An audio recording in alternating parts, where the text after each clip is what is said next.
Hello दोस्तों, एक और नई वीडियो में आपका स्वागत है। दोस्तों अभी आप देख सकते हैं मैं कहाँ पर आया हूँ। तो कहा जाए तो देख सकते हैं यहाँ पर की मिट्टी यानी कितनी हाइट पे है। तो कहा जाता है जो ईंट बनाने के लिए जो मिट्टी इस्तेमाल की जाती है तो वो यही वाली मिट्टी है। तो अभी ये देख सकते हैं किस प्रकार है। तो इसकी हाइट तो काफ़ी ज़्यादा है। और कहा जाए तो ये नदी के किनारे वाले भाग की मिट्टी है। तो ये थोड़ा कहा जाए तो कचरी मिट्टी है, यानी थोड़ा इसमें कहा जाए तो बालू पाई जाती है। तो अभी आप ये देख सकते हैं किस प्रकार है यहाँ की मिट्टी, ये यहाँ पर निकली हुई है। तो ये काफ़ी अच्छी मिट्टी है। तो इस प्रकार की मिट्टी में यदि ईंट बनाया जाता है तो ईंट की क्वालिटी काफ़ी अच्छी आती है, यानी ईंट में जो चिकनाहट होती है वो सबसे तेज़ आती है। और इस प्रकार की ईंट बनाने मतलब मिट्टी बनाने में आपको मिट्टी को ज़्यादा भिगोना या फिर ज़्यादा मतलब मेहनत का काम उसमें नहीं करना पड़ता, क्योंकि ये भीगते ही काफ़ी अच्छे से घुल जाती है। तो ये काफ़ी अच्छी मिट्टी है और यहाँ पर कहा जाए तो ईंट बनाने का काम किया जाता है। तो ये मिट्टी है और यहीं पर ये देख सकते हैं यहीं पर ईंट बनाया जाता है। यहाँ पर ये भट्ठे भी लगाए गए हैं। तभी आप देख सकते हैं कितना मतलब जगह है।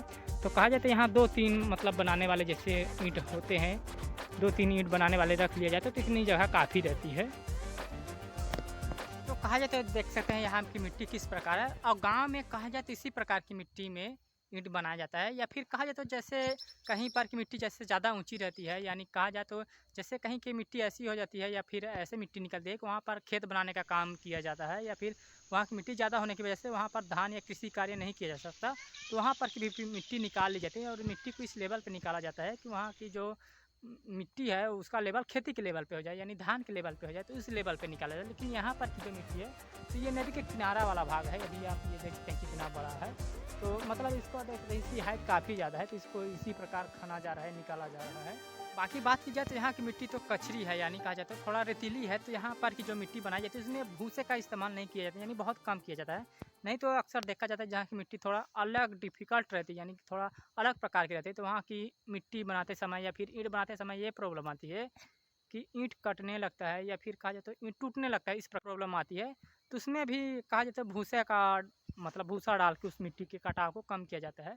तो यहाँ तो इस प्रकार की मिट्टी में प्रॉब्लम आती ही नहीं, क्योंकि ये कचरी मिट्टी है। तो इसमें भूसा का डालन किया जाता है लेकिन काफ़ी कम किया जाता है। यदि ना डाला जाए तो भी मतलब ईंट नहीं करती है, क्योंकि इसी लेवल पे यहाँ की मिट्टी है। और जैसे कहीं पर ऐसी रहती है जैसे कहीं की खेत की मतलब जैसे ऊंचा नीचा खेत होता है तो वहाँ की जैसी मिट्टी मंगाई जाती है। तो हर मिट्टी अलग होने की वजह से वहाँ की मिट्टी में थोड़ा बहुत कटाव जैसे आता है। तो उसको मेंटेनेंस करने के लिए इसमें भूसे का डालन किया जाता है, यानी भूसा जैसे डाल दिया जाता है तो जो मिट्टी कटने लगती है तो वो नहीं कट पाती। और कहा जाता है जैसे अलग अलग एरिया की मिट्टी भी होती है तो वहाँ पर की मिट्टी को मतलब थोड़ा जानना काफ़ी ज़रूरी हो जाता है, क्योंकि हर क्षेत्र की मिट्टी अलग होती है एवं अलग ईंधन भी लेती है। जैसे कि यहाँ की मिट्टी यदि हार्ड ले रही तो ऐसा नहीं होता कि दूसरी जगह की मिट्टी भी हार्ड लेगी, हो सकता है वहाँ की मिट्टी लो ईंधन ले। तो ये भी टेस्ट करना काफ़ी ज़रूरी हो जाता है कि कहाँ की मिट्टी कितनी हार्ड है तो कितना ईंधन ले सकती है, इस प्रकार। तो अभी देख सकते हैं यहाँ कितना जगह है ईंट बनाने के लिए। और अभी ये देख सकते हैं यहाँ पर मतलब कहा जाता है पिछले साल यानी ईंट बनाने का काम चलता था। तो ये देख सकते हैं झुग्गी झोंपड़ी बनाई गई थी जो, तो किस प्रकार गिर गई है। तो इसको पुनः बनाना पड़ेगा यदि यहाँ पर पुनः ईंट बनाई जाती है तो ये देख सकते हैं किस प्रकार इस झुग्गी झोपड़ी का हाल हो गया, यानी कहा जाए तो ये गिर गया है पूरी तरह। और जगह की बात की जाए तभी ये देख सकते हैं कितना जगह है। वैसे कहा जाए तो ठंड के दिनों में थोड़ा जगह की ज़रूरत ज़्यादा पड़ती है, लेकिन वही बात की जाए गर्मी के दिनों में तो गर्मी के दिन में उतना जगह की ज़रूरत नहीं पड़ती, क्योंकि गर्मी के दिन में ईंट 1-2 दिन में पूरी तरह सूख जाती है। जबकि अभी के वक्त में यानी ठंड के वक्त में बात की जाए तो इस समय करीबन 2 से 4 दिन तक लग जाता है एक ही ईंट को सूखने में। और अभी ये देख सकते हैं ये भट्ठा निकला हुआ है। तो अभी कहा जाए तो इसमें गाड़ी 1-2 दिन हुआ है लगी हुई है। तभी ये देख सकते हैं किस प्रकार है। तो इसमें मतलब कहा जाता है ये पूरी तरह भट्ठा भीग गया था। तो अभी देख सकते हैं किस प्रकार ईंट आई हुई है। तो ईंट काफ़ी अच्छी आई हुई है। गाइस ये भट्ठा आपको देखने में काफ़ी बड़ा है, लेकिन उतना बड़ा है नहीं। ये करीबन कहा जाए तो ये 30,000 से नीचे का ही होगा, ज़्यादा बड़ा नहीं है। और अभी ये कहा जाए तो ये ज़्यादा नहीं निकला हुआ है, और उसे कहा जाए तो आधे से अधिक निकल गया है। और ये कहा जाए तो बीच वाला भाग भी बहुत सारा निकल गया है। ये कहा जाए तो किनारा वाला भाग है। तो ये गोल वाला भट्ठा है तो इस प्रकार लगा हुआ है। तो यहाँ पर जो चिमनी होती थी वो निकल गया है। तो मतलब कहा जाए तो चिमनी में सारा भार होता है तो ये इसी तरफ झुक गया है, इसी पर निकल गया है, गिर रहा है इसी साइड। तभी ये देखते भींगी हुई ईंट है तो उसका साउंड कुछ अभी उस प्रकार नहीं आएगा जितना सूखी हुई ईंट का आता है। बाकी ईंट की क्वालिटी कहा जाए तो काफ़ी अच्छी है। इसमें कहा जाता है छोटे कोयले का इस्तेमाल किया गया है, यानी छोटे जो चारकोल होते हैं उस कोयले को डाल के पकाया गया है। तो ज़्यादा बड़ा भट्ठा नहीं है। और किनारे किनारे की बहुत सी ईंट खराब भी हो गई, जो भट्ठे में इस प्रकार होता रहता है। यदि कोयला सही से ना डाला जाए, यदि ईंधन सही से ना डाला जाए तो किनारे की ईंट या फिर बगल की ईंट खराब होते ही रहती हैं। जबकि बीच की ईंट काफ़ी अच्छी आई हुई हैं और ज़्यादा हाइट भी नहीं है इस भट्ठे की, छोटा सा ही भट्ठा है। दोस्तों कहा जाए तो गांव में इसी प्रकार के भट्ठे लगाए जाते हैं और ये इस गांव की खासियत ये होती है कि गांव में कहा जाता है जो ईंधन होती है तो ज़रूरी नहीं होता है कोयला ही डाला जाए।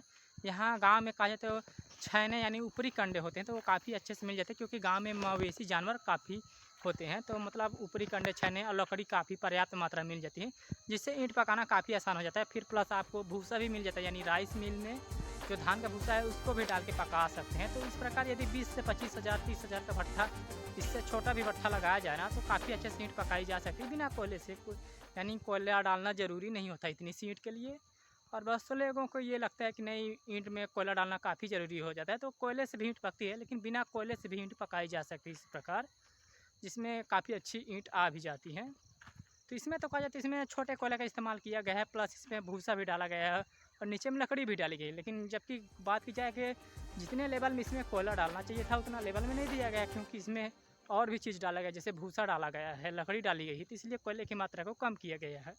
यदि वो ना डाला हुआ होता तो कोयले की मात्रा को ज़्यादा किया जाता है, एवं थोड़ा बड़े कोयले डाला जाता है, जबकि चारकोल डाला गया है, छोटा कोयला डाला गया है इसमें।